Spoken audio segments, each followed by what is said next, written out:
So, despite the emergence of non-agricultural income opportunities, still agriculture and livestock are mainstay and the main sources to contribute to food security and income of people in the HKH region. So mostly households have very small land holdings, and our studies, ECMOD studies in almost all parts of the Hindu Kush Himalayan region show that agriculture diversity and dietary diversities are declining over time. There are several reasons, so I will be discussing those reasons. And there is also shift from inorganic to organic practices. Traditionally, mountains were thought to be more prominent for organic practices, but now there is shift to inorganic practices. So one very important, very relevant to this event also, youth is actually losing their interest in agriculture. Their participation in local workforce, particularly in agriculture, is declining over time. There is rapid out migrations, particularly youth. They prefer to out migrate to other areas for several reasons, some socio-economic interests also, like education, health, and of course for new income opportunities. So because of this out migration rate, rampant out migration, so most of the household, farming households in this region, they face labor shortages during peak periods of agriculture. So despite all these socioeconomic challenges, this region is very, very vulnerable to climate change induced erratic events and risks.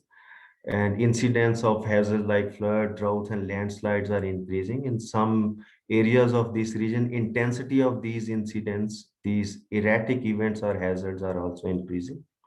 This COVID pandemic has further increased the vulnerability to climate change. Why? Very straightforward linkages. We can call it a cycle. Pandemic induced layoffs, temporary losses to job or permanent losses to jobs. And it resulting in higher incidence of poverty and ultimately poverty resulting in low adaptive capacity of people to adapt to climate change. So out of several studies ECMOD has conducted, ECMOD actually follow the multi-layered approach, place-based studies, case studies, and larger surveys out of multi-layered socioeconomic assessments. So I have enlisted the key impacts what climate change is inducing on agriculture and food security. As we know, climate change is cross-cutting. It affects two dimensions of food security, stability and sustainability. So recently, food security has now six dimensions. Two dimensions are included. One is sustainability and another is agency. So sustainability is actually long term and stability is in short term. So climate change is actually resulting in variability, more variability in availability of water for crops, degradation of rangelands and pasture lands, increased incidence of crop pests and livestock diseases are also reported from several places in the region. So overall, all these things are actually resulting in lower productivity of crop and income from agriculture. Above all, increased incidence of hazards like droughts, floods, they are also posing a lot of risk to agriculture and putting a lot of people, millions of people every year in this region in transitory food insecurity. So these hazards are not only directly damaging food systems or crops or livestock, actually they are resulting in higher food prices also, resulting in lower purchasing power of the people. So it means climate change is also impacting economic access to food, diverse food. So all these things are ultimately resulting in reduced food variety and dietary diversity in consumption patterns. When we have lower dietary diversity, of course, it has impacts on health and the overall nutrition security of people. Deficiencies of micronutrients is one of the key aspects if we have lower dietary diversity in food. So what households, especially poor households in marginal lands, very high altitude marginal mountain areas, their indebtedness is increasing. They purchase food on credit or they borrow from friends, relatives, or other informal sources. So climate change is also indirectly resulting in increased indebtedness. So climate change is also triggering out migration. So climate change is not the only factor, let me clear this. So it's one of the several factors which triggers out migration, especially in those areas which are very vulnerable to hazards like drought and especially floods and landslides. To out you especially, they do not see agriculture as profitable enterprise, so they prefer to out migrate to other areas for better income opportunity. So whenever there is risk, of course, private sector, they do not prefer to invest in those areas. This is very clear and it's coming out of our studies also. I will not spend time on this slide. It was a case study from Four River Basin. I will skip this case study. So looking at darker side actually does not provide us the way forward. So always it's better to see the brighter side. So what opportunities are emerging to build resilience, to cope with climate change induced risk. So some of the key strategies or steps I have noted down. When there is need for mechanism of supply of climate services and early warning systems to avoid short-term immediate losses in vulnerable areas. So I would also like to emphasize that production improvement will not serve the people in the region. Actually, now debate has shifted from food security to nutrition security. It's important to improve agrobiodiversity and dietary diversity in consumption pattern. So traditional food crops are actually dying from food systems in this region. There is need to revive these crops. And of course, mountain areas have potential in fruits, nuts, vegetable, and tea. These potentials also have to be tapped.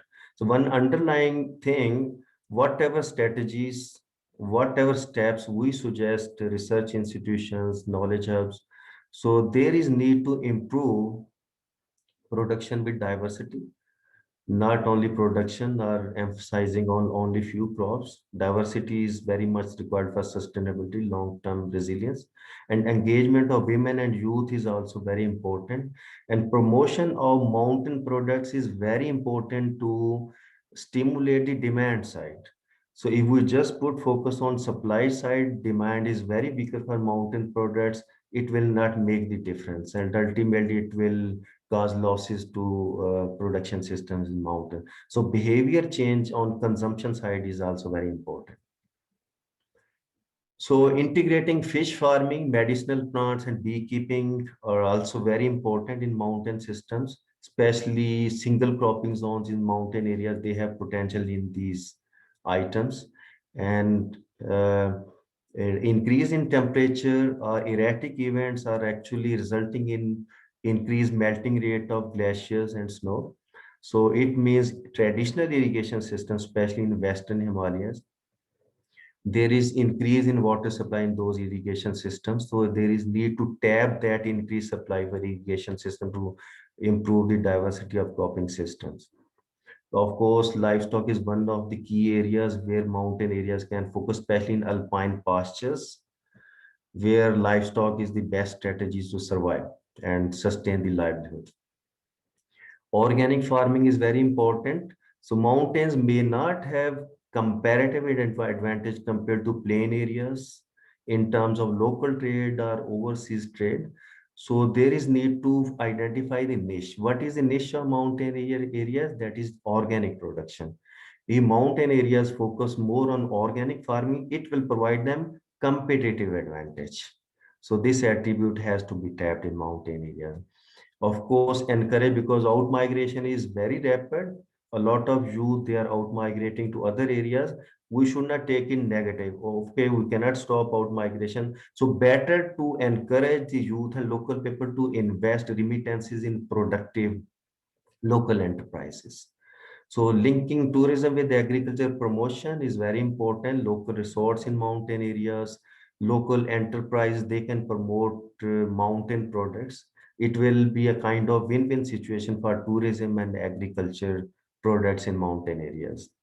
Last but not the least, so regional cooperation is very important because climate change impacts may be localized, but it's a macro phenomena, countries have to take actions jointly. One country cannot handle climate change induced hazards. Mostly hazards like drought, floods, avalanche, they are transboundary. So countries, they have to collaborate on data sharing, information sharing, and sharing of technologies.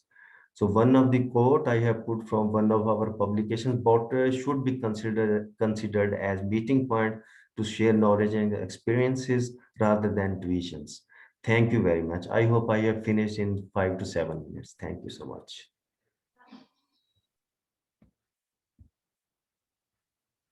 Thank you so much, sir. That was really a wonderful presentation. And I'm so sorry to inform you all that due to some technical error, we are not being able to live our session in Facebook. However, we are recording it for now. So moving on, we have Mr. Vinamra Mathur.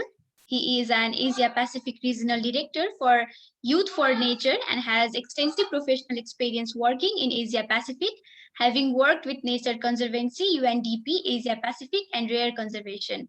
Mr. Vinamra is currently a PhD candidate in the graduate program in Sustainability Science from University of Tokyo. He holds a BSc Honours in Environmental Science from the University of Manchester and in MSc in Environmental Governance from the United Nations University, Tokyo. Over to you, sir. Thank you so much, everyone, and thank you for organizing this session as well as inviting me. A bit more about my background. So right now I'm basically studying sustainability science, and what we do is do evaluations regarding diet diversity, food security, and multidimensional poverty in landscapes which are mostly vulnerable or would be within indigenous landscapes as well.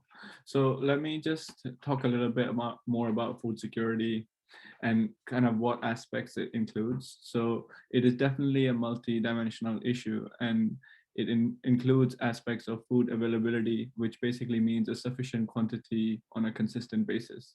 Or it also includes food access, which is the ability to obtain adequate and nutritious food.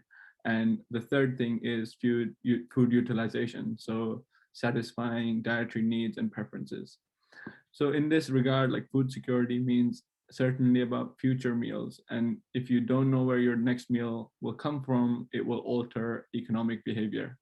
So providing for future meals takes precedence over other expenditures, such as education, health, and shelter, which I think multiple people mentioned before. It kind of impacts your behavior. So when you talk about long-term behavior change, if people are not food secure, then they will not make conscious, sustainable long-term decisions. And this is especially an issue within Asia Pacific, as some of the 56% of the youth is here, as well as a lot of us are food secure, food dependent, but food unsecure.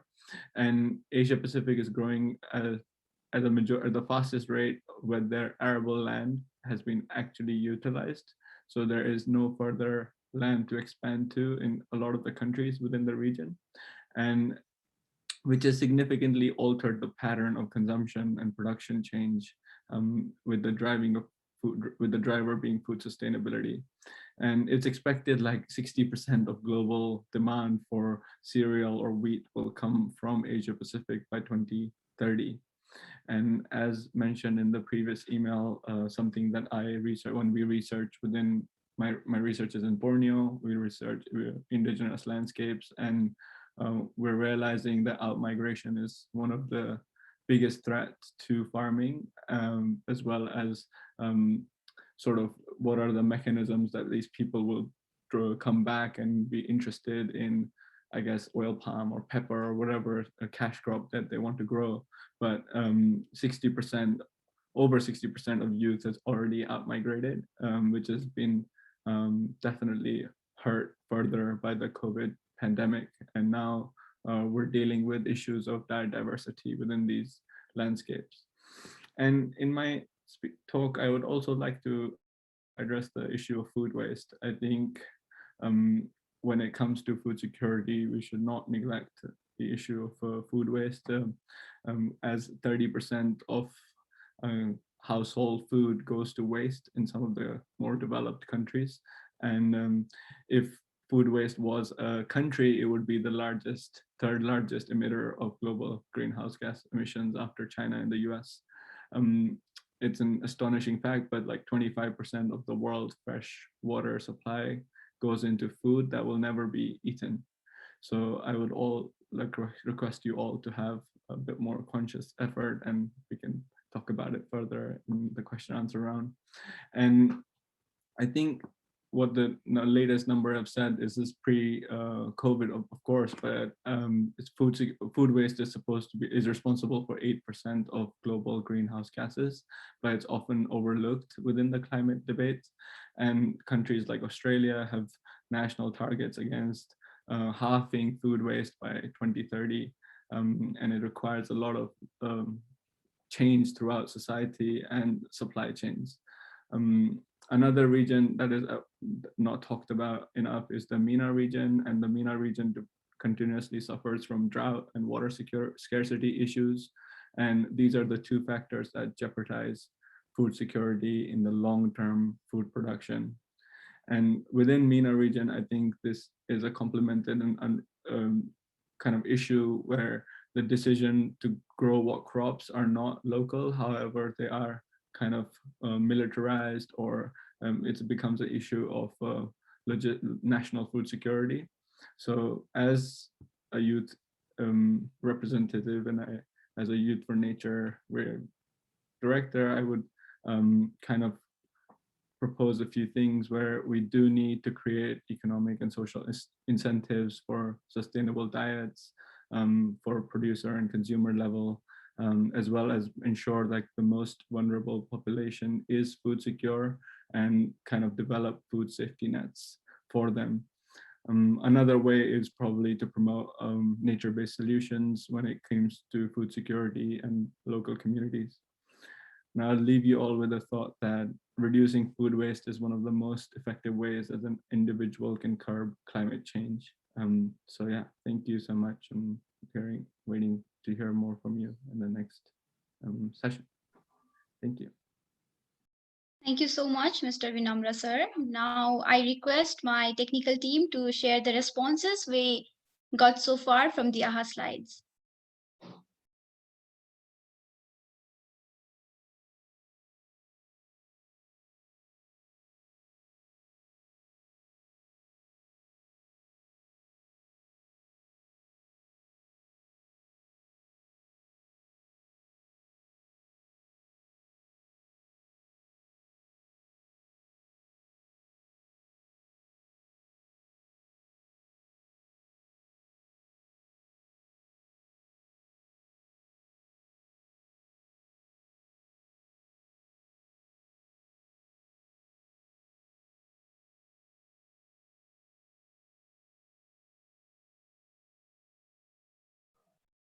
So as we see, we had the questions according to FAO 2021, which of the following is likely to have major effect on food security?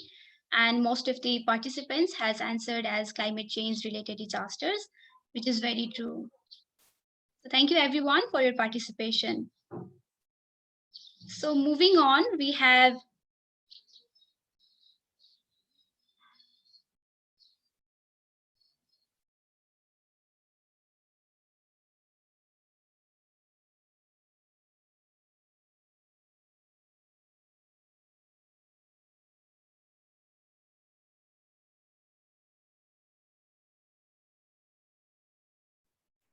Sunima, you there?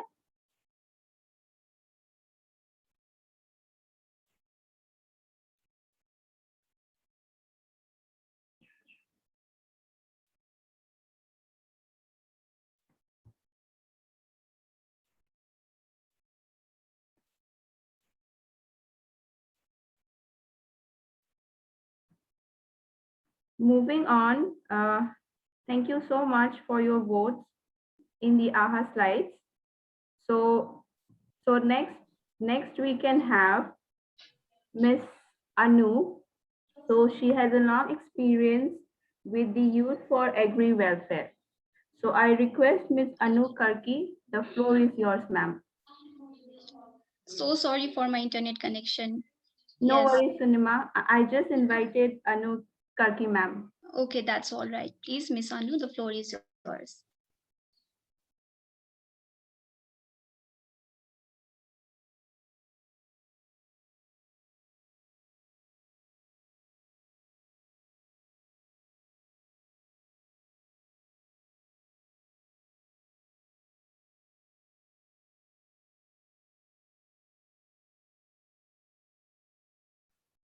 Maybe Sunima, Anu ma'am is not here. You can move ahead with the next. Yes, okay. I think we just lost Anu ma'am. So for now, I would like to call upon Mr. Pallavish Kumar, Youth Advocate at Youth's Voices for Climate Action Project, an organization which assists in combating climate change. In addition, Mr. Pallavish, by profession, works as a human resource consultant and is a photographer too. He is also serving as the Pacific focal point for the Asia Pacific Climate Project, where he has worked for a year now, and a former Western focal point, where he currently works closely with the NGO Project Survival Pacific. Mr. Pallavis, over to you.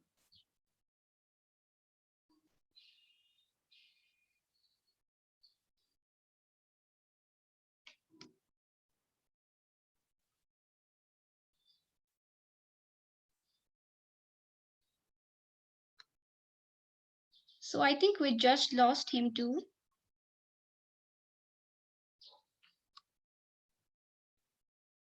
Hello, Anil, Dr. Anil, are you there? Yes, yes. Good afternoon. It's all right, sir. Am So, I sir, audible? yes, sir. Sir, can I call upon your name? Are you ready to present? Because we just lost two speakers due to their connection, I guess. Yes, yes. I am very much here, and my apology. I could not join earlier because today, starting 9:30, I am just in neck to neck meetings. All right, sir. So now I'd like to call upon Mr. Anil K. Gupta. He is a sustainability risk management strategist working in the area of disaster management, environment, and climate resilience for more than 25 years with national, subnational, and business administrations. He implemented programs for officials of African and Asia Pacific nations and policy dialogues in cooperation with UN agencies, CDKN, GIZ, IUCN, ISET, OPML, ADPC, etc. He is currently professor and head of India's National Institute of Disaster Management, Division of Environment and Disaster Risk Management from the Government of India. I heartily welcome you to the session, sir. Over to you. Thank you for inviting me to this very important forum. And am I audible? Am I audible? Would Yes. you please confirm? Yes, Yes. sir. Yeah. So thank you for Yes, sir. convening this very important forum and inviting me to share some of my thoughts in this very important session. And my special compliments that the forum of youth, because when we are discussing about disaster resilience, and particularly within resilience, when we talk of long-term resilience, the issues of sustainability is very important. And within sustainability, it is the matter of intergenerational equity or intergenerational resource certainty that emerges as important. So when I say that uh, food and security um, and refer to Indian context, then probably the hunger is not the real issue. Then if hunger is not the real issue, then why do we discuss about food and nutritional security? The reason is that it is not only the food on their on your plate that is important, but it is important that it should provide a proper nutritional support so that you remain healthy, you remain fully functional, and you are in a good shape that is defined under as a part of the good quality of life. So looking to the regional perspective, and also more particularly the Indian perspective, there are a couple of points which appear pertinent to to me for food and nutritional issues uh, in this changing scenario. Changing scenario, not only climate change and disasters, but changing scenario of technology, changing scenario of social and behavioral transition also. Because many a times when we talk about climate change, we refer to, yes, changing rainfall pattern, changing wind pattern, changing temperature, and uh, the temporal spatial kind of dimensions. Yes, that's very important, and climate change has certainly posed new disasters or aggravated the already happening disasters, and also changed the seasonalities. So that has posed additional challenges, like with reference to phenology, with reference to the sowing season, with reference to the kind of a coinciding disaster seasons. So that is another important dimension.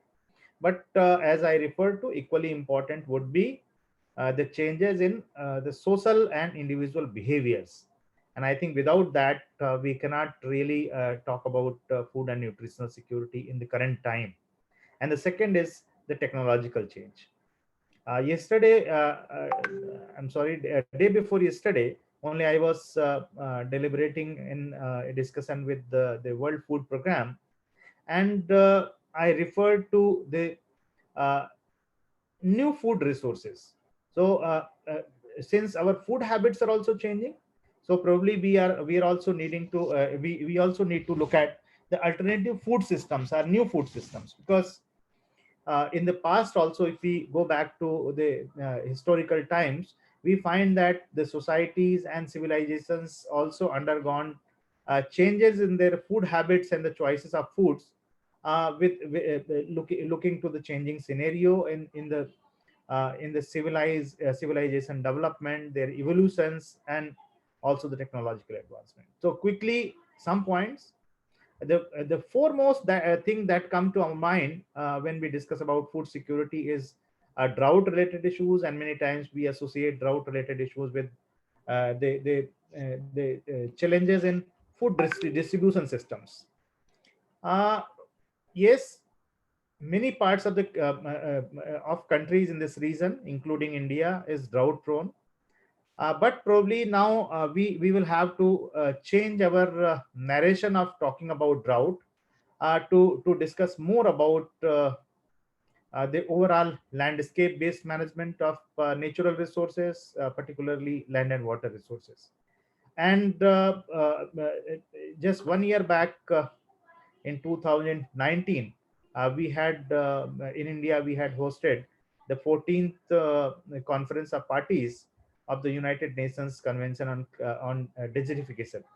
And there, in fact, when all the countries together decided that now we'll try to release land back to nature. So I think that gives a very strong message to the agriculture and food security professional fraternity also. Because how we are going to transform and improve our agriculture and food production system when we are planning to give land back to nature. Because agriculture has been the largest consumer of the land, and in fact now also we want to occupy more and more land area for improving the cultivation. So the concepts like more crop per drop or more crop per hectares, these kind of things would emerge more. And probably talking about the vertical cultivations, like we have in multi-storied housing systems in urban areas. So now probably we will have to move to this kind of cultivation practices also. Another dimension that emerges very important to all of us when we discuss about food security and nutrition in the current time, not only the food availability but the quality of food. And quality of food in nutritional terms, but equally important, that quality of food, that it should be free from adulteration, it should be free from the over use of additives and other chemical materials which can be as contaminants and even pathogens. So food safety is emerging as a major issue, and many geographical pockets also in India, but in the countries in region are facing this kind of challenge. Malnutrition, yes, we say that food hunger is not a challenge, but in India now also there are certain geographical pockets where we have the we find that they stunted growth, particularly the children malnourishment is leading to stunted growth.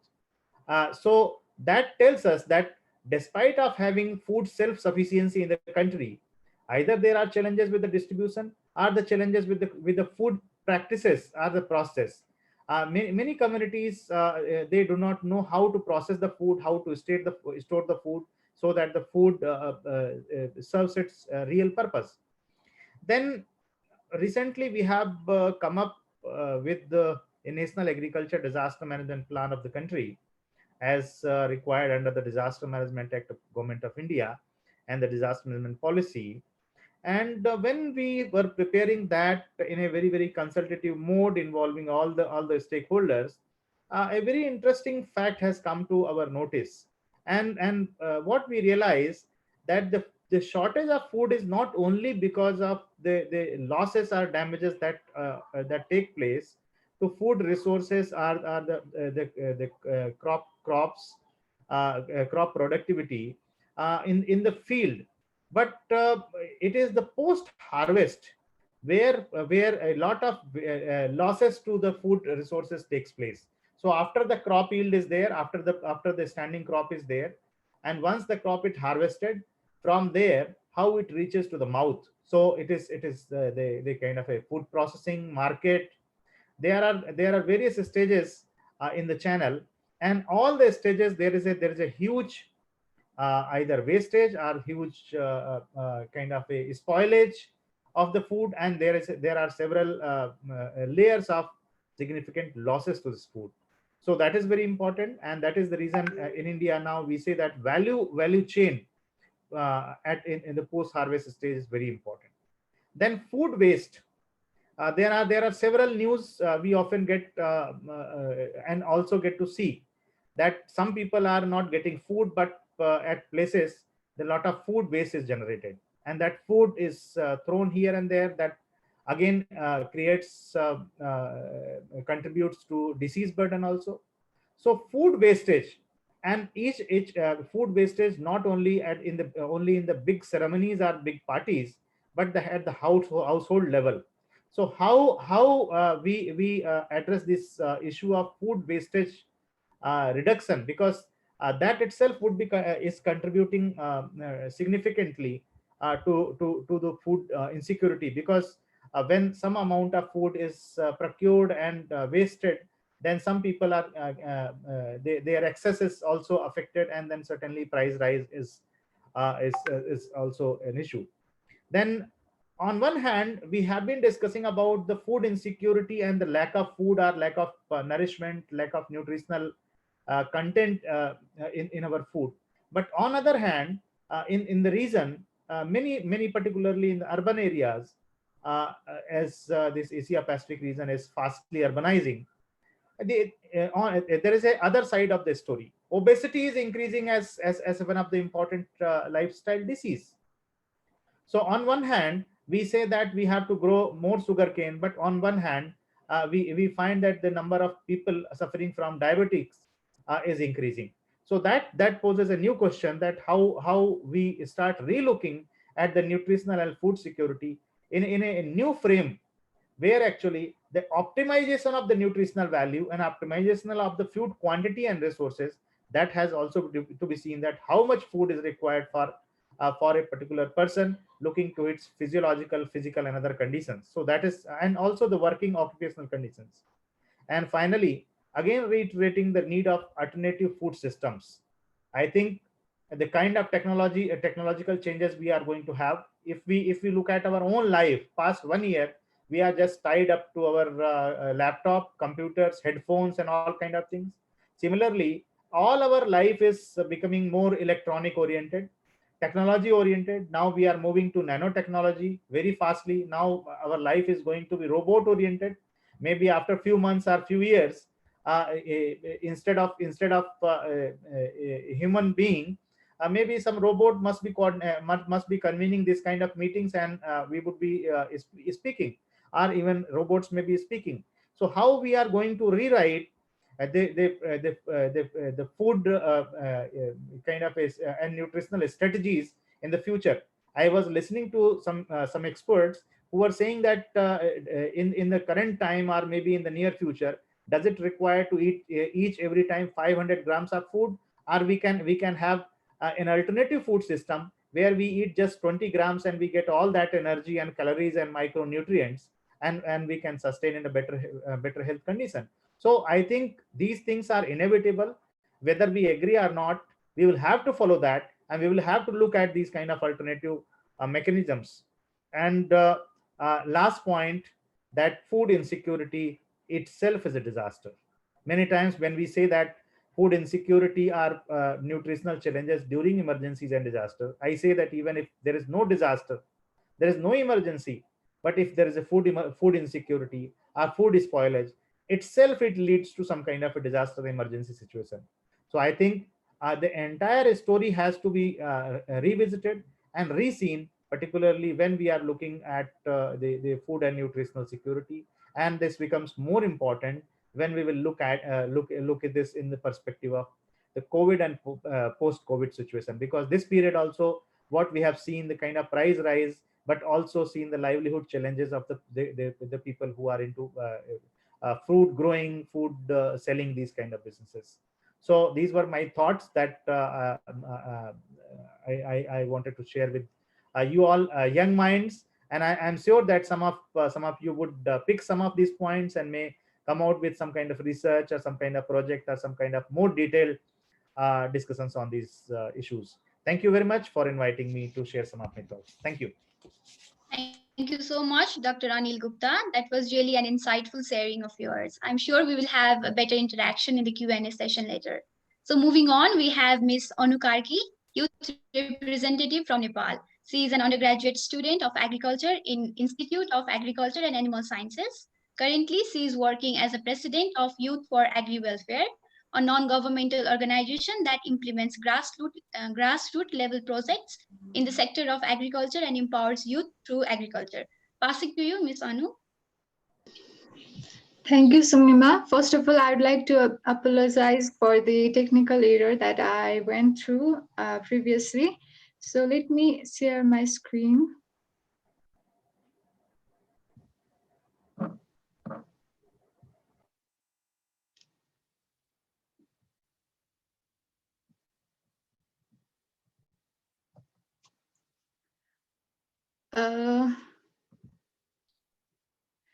Namaste and a very warm good afternoon to all the listeners from different corners of the world.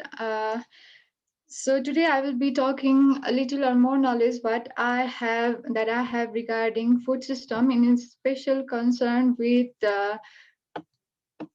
reducing risk on food security. So let's begin. We all are acquainted with the problem of food insecurity that is prevalent throughout the globe.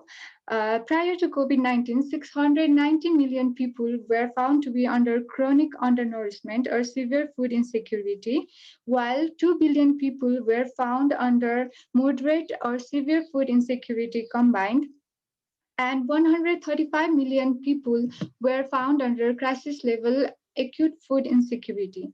So after COVID-19, these numbers have estimated to be increasing to double.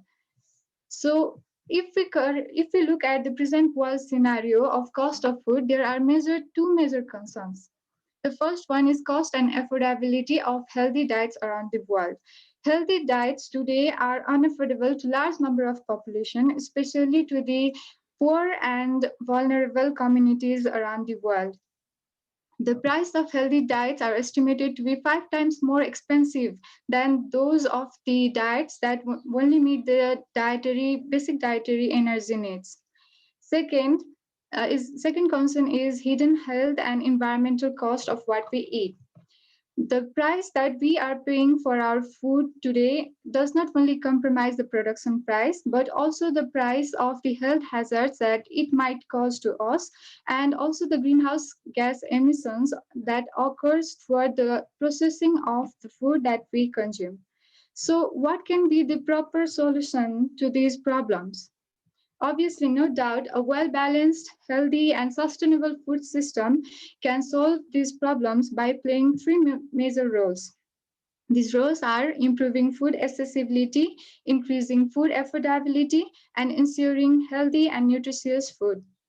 Before going to how these roles can be played, I will first clear about the concept of food system. Here is a definition quoted by FAO. Um, let's make it easier through the picture. Food system comprises of all the activities carried from the farmer's field to the consumption, as well as extending it to the loss or food waste. So every activity is from selecting inputs for the farm, growing food, post-harvest practices, production practices, as well as consumption and waste management practices come under food system. If we are thoughtful about each and every activity under food system, then we can be near to achieving food security. So let's start from the production side. There are two major measures that can be applied under production pattern in response to climate change. First one is mitigation measures. Mitigation measures are those measures which can address the root cause of climate change by decreasing greenhouse gas emissions and increasing carbon sinks. Organic farming practices can be one example of mitigation measures. Next one is adaptation measures. It refers to those measures which enable production systems to be more resilient to the consequences of climate change. Cultivation of climate resilient crops and varieties can be example of the adaptation measures. Next, there are different good practices that we can practice under production pattern for ensuring or for reducing risk to food security. The first one is reduced use of chemical pesticides and fertilizers. Today, large number of food growers are using chemical pesticides and fertilizers, uh, due to which the food that we consume contains large amount of chemical residues, avoiding us to be food secure due to the deteriorating quality of food that we consume. So the reduced use of chemical pesticides and fertilizers is necessary to ensure food quality and hence food security. Next one is under proper livestock management, different practices such as rotational grazing and well-balanced and healthy feed system can be applied. Next, reducing post-harvest loss. Large amount of food is wasted or lost every day due to the poor post-harvesting practices. So if we are able to handle the post-harvest practices well, then food can be supplied to large number of people than what we are feeding today. Climate smart cultivation practices include all the practices as mentioned earlier, both mitigation and adaptation practices, such as agroforestry, crop rotation practices, organic farming practices, etc. Local foods, production and promotion of local foods. Local and indigenous foods are well adapted to the local region of a particular area and hence require less input compared to the exotic species, making it more affordable to large number of people. And also, local foods are more healthier than the exotic ones. Last but not the least, production of neglected and underutilized species. These species of crops are those species are which are more climate resilient and can adapt well to harsh and hardy climates, and they are also regarded as future smart foods. Different foods like millet, yam, and different fruits and vegetables fall under these species. These species are usually neglected from our diet, and their value addition process is found very less in the market. So this promotion of neglected and underutilized species and their value addition is necessary. So these yummy cookies are made from finger millets. This was a part of our project. Finger millets are listed under neglected and underutilized species by FAO. And finger millets are very nutritious from health point of view, and they are hardy in nature, while their cultivation is easy and they require very less input. And so we did their value addition by processing it to cookies. So there are some rules or some practices that we can apply as consumers too. First one is knowing your food. We must know where our food comes from, how our food is processed, and how and what practices are applied to grow or that food. Next one is let's prefer less processed food. The processed food contribute to large amount of greenhouse gas emissions, and also they are very less they are very less in terms of quality. They are very less healthy or less nutritious in terms of quality. So let's prefer less processed foods or raw foods. Next one is diversify food on your plate. Don't eat same food every day. Diversify food. Eat foods of different kinds, different families, different varieties, so that your food security is ensured. And last but not the least, don't waste your food, because putting more food than necessary on your plate can waste more food and hence deprive someone from having food. Now, under food waste management, there are different practices that we can practice. The upper three practices can be applied to reduce the food waste, whereas lower three practices can be used to manage food waste. So under reducing food waste, source reduction, that is avoiding overproduction of some crops. And next one is thoughtful consumption, that is not putting more than necessary on the plate. And third one is food donation, which means donating surplus amount of food to the vulnerable or deprived communities. Next one is recycle by composting. Of course, vermicomposting, kitchen food waste composting can be an efficient use of food waste. Next one is turning waste food to animal feed. That can be feed to large amount of livestock and to supply them with healthy feed. And last but not the least, using food waste to produce other products such as biofuels and liquid fertilizers can be done. So these measures can be applied to manage food waste or reduce food waste. And last but not least, growing our own food. It is the practice of growing your own food is prevailing in Nepal as well, as I belong to Nepal. In the urban areas too, where we have limited space to grow crops, we are utilizing terraces or whatever little space we have in our locality, and we are growing food, our own food, contributing to food security and also reducing greenhouse gas emissions and increasing carbon sinks in the environment. So this is how a well-managed food system can be used to achieve food security in our community, from national as well, from individual as well as national as well as local level. Thank you. That was my time.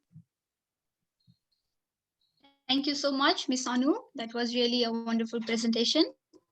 So moving further, here now we will again be using AHA slides. For this, I again request everyone to visit a website www.ahaslides.com. And at the top of the place, please do enter your code, which is FFOO. We have shared the code and link in the chat box as well. So for those who have just joined and I would like to make them clear about AHA Slides, which is basically an interactive presentation software applicable for better engagement of participants. So from my technical team, I request Ms. Jacqueline to please share the screen. Yeah.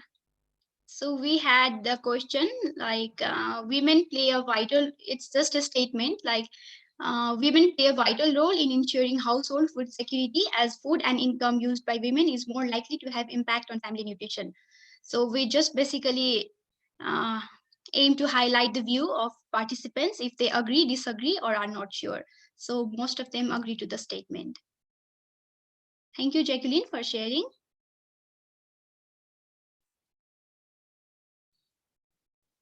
So moving on, we still had one speaker with us today who is, however, not present recently due to his some technical issues, I guess. So for now, we will be moving to question and answer session.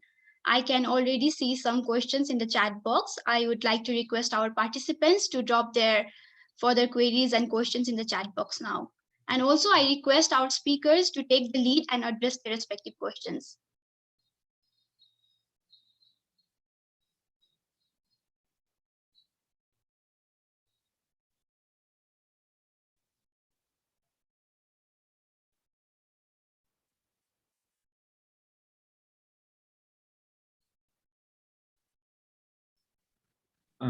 I guess Kushal had a question of how to control wastage of food, especially in India. And over the next three speakers, I think that question was kind of answered to some extent, as well as some solutions were given. And I think the situation in India is a little bit trickier. There are some reports out there which claim that 40% of the food in India within the food system has been wasted, but again, that number has been debated.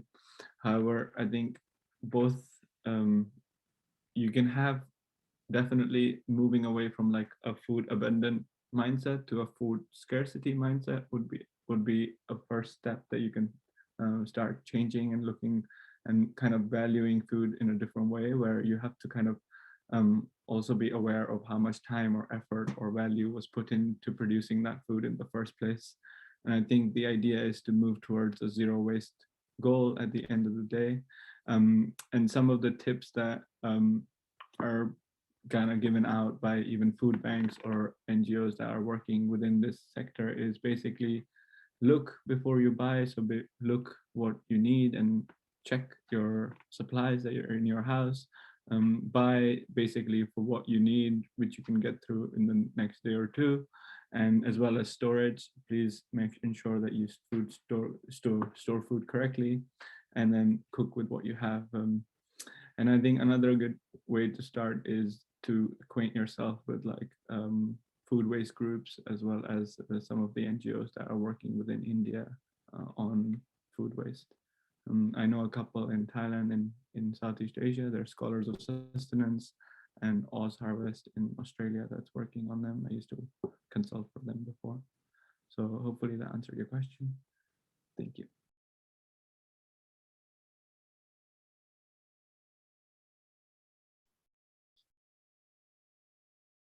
So if you have any questions, please feel free to drop it in the chat box.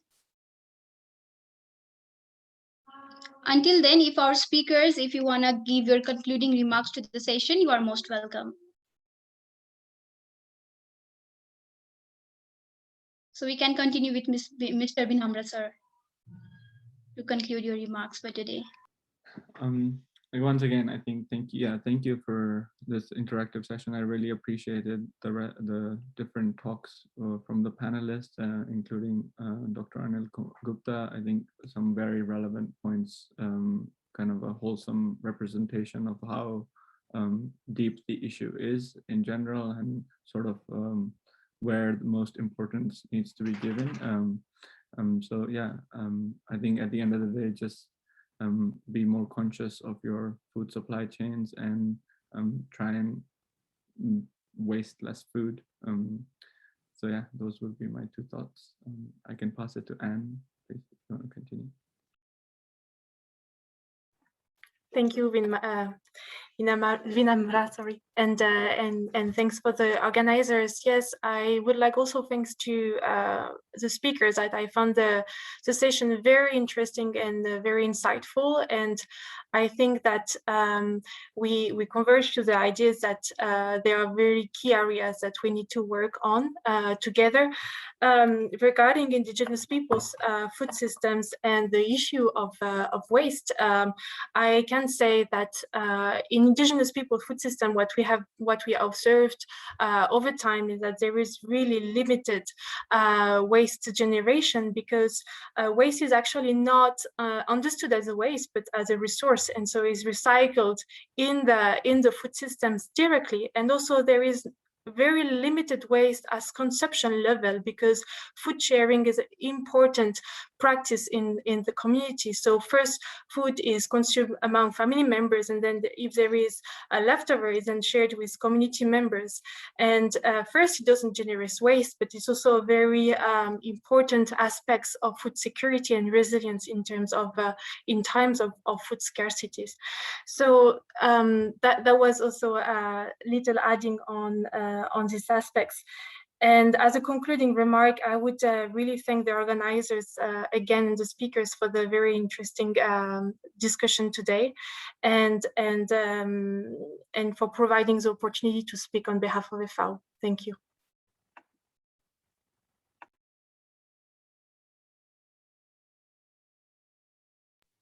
So Mr. Abid Hussain, could you please give your concluding remarks?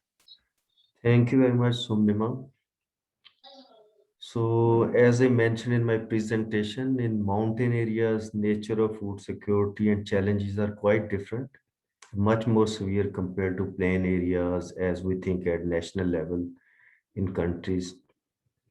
Special attention is required in mountain food systems, especially climate change is not the only driver which actually affect agriculture and food security. As I mentioned, out migration and the use, inadequate interest in agriculture, declining dietary diversities, declining agrobiodiversity, and changing food habits, several issues, particularly when out migrants, they return to their mountain native areas, they bring new food habits, unhealthy food habits. So all these challenges are there in mountain areas. So mostly nature-based solutions are important in mountain areas. Mechanized and intensified type of solutions are actually not solving the problem in mountain areas, because mountain environments or ecosystems are very fragile. So bringing back traditional food crops is important. I remember in 2017, we relabeled traditional food crops, as Anu also mentioned, neglected and underutilized crops, as future smart foods. So now after 30, 40 years, we have reached to a conclusion that these crops are very important for health and nutrition security. We have to maintain diversity in agriculture system, production systems, and dietary diversities also. So important to bring back these crops in food systems. One point, another thing, without engaging women and youth, it's not possible to transform agriculture in mountain areas. Especially leadership of women is very important, and engaging youth. If future of mountains, youth, they are not interested in agriculture, so there will be gloomy future. So better youth, we have to create opportunities for youth in food and non-food enterprises in mountain areas, to engage them locally, to tap their talent for mountain sustainability. Thank you very much. Thank you so much. Now I request Mr. Anil Gupta. Can you please address the question by Ms. Akhtiya Samia Rahman, and also give your concluding remarks at the same time?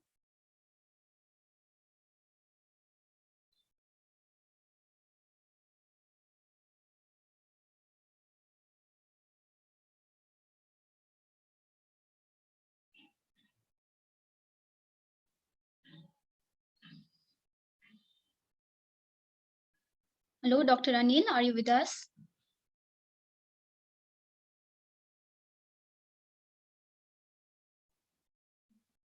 So, okay, let's move on to Ms. Anu Karki. Can you please conclude?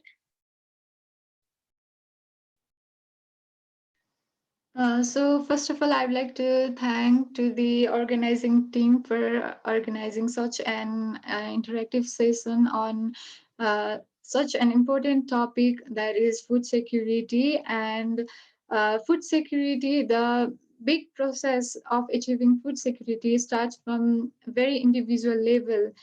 Start whether you are producer or whether you are consumer, you are responsible to achieve food security. We are responsible to achieve food security. So starting from your own level, and also the also integrating it in policy level to invest more in the nutritious food rather than the food that are highly profitable. Should and these things should be promoted, and I'm very honored to be listening to all those amazing speakers and all those amazing audiences. And also I can see such beautiful statements in the chat box. So I'm very honored. Thank you very much for this session. Thank you so much, Ms. Anu. We again have a question from Anjali Verma. So any of the speakers, you can take a lead and address the question, please.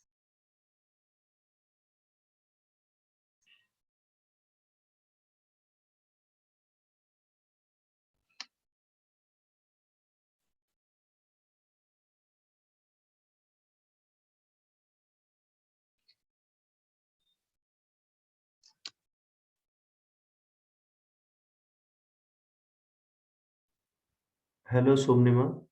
So which Yes. question you are referring to, that question in Indian context? Yes, are we have losing two a- questions. Yeah, you can address that one. Okay. Yes, this is very true. Not only in India, in other regional countries also, urbanization is a big challenge to agriculture, encroachment of urban territories to agricultural land. So not only this encroachment from urban settings, another issue, the abandonment of agricultural land. As I mentioned, particularly in mountain and hilly areas, youth, they are out migrating. It's difficult for women, especially women above 40 years and above, to handle agriculture activities together with household activities. So we have several evidences from all parts of our region that agricultural land is being abandoned.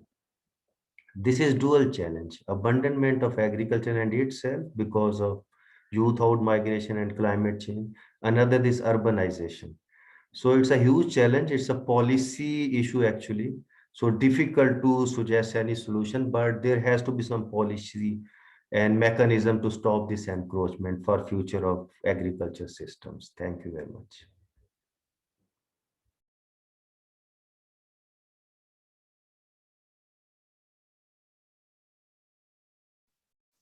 Thank you so much.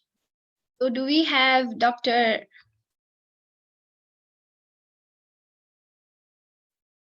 Anil Gupta with us? Hello, Dr. Anil Gupta. So, okay, that was the question to him by Ms. Akhtia Samia.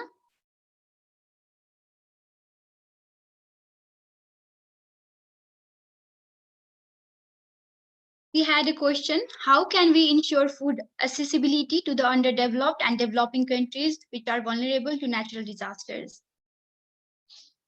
So if any of the speakers, if you are up to it, you can address the question by Ms. Akhtia. Okay, I can address this one also.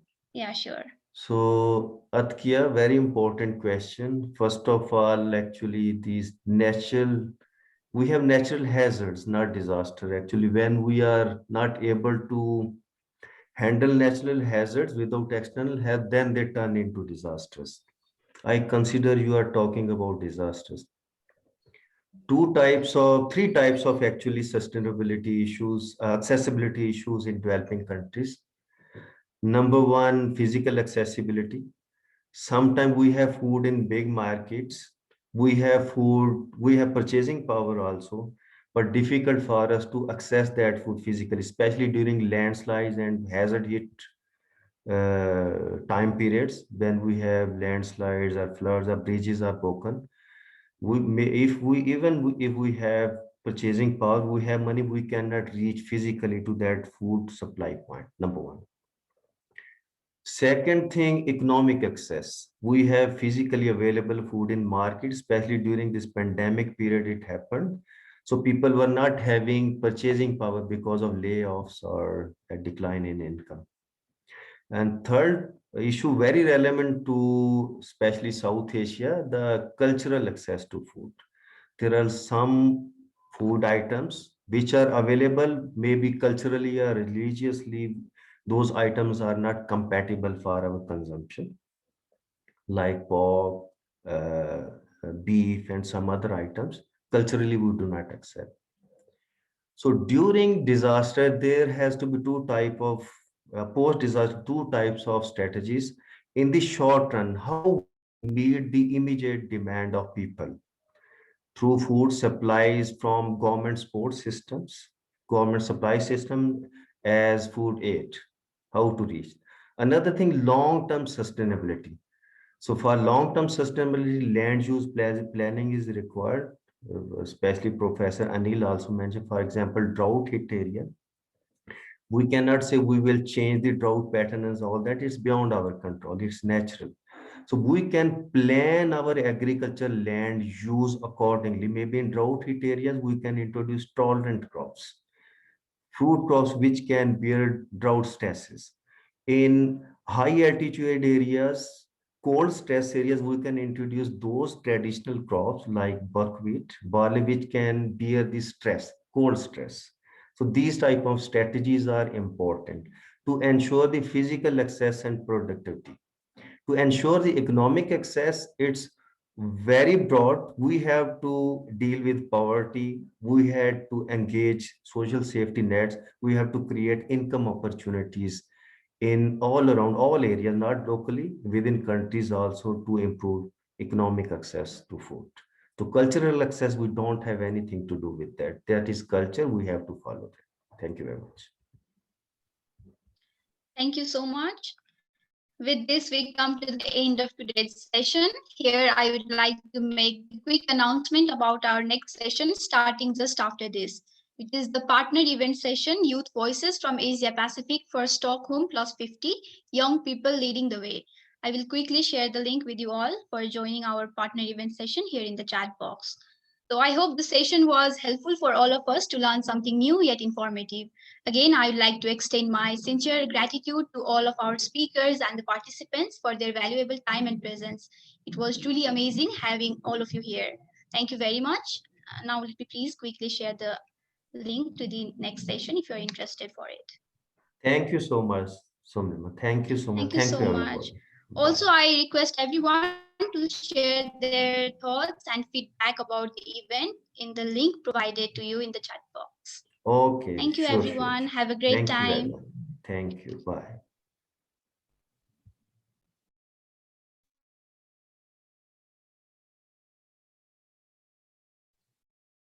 Thank you, Ms. Ain. Shunimat, shall I? Yes, I think we can end it now. Okay. Thank you, everyone.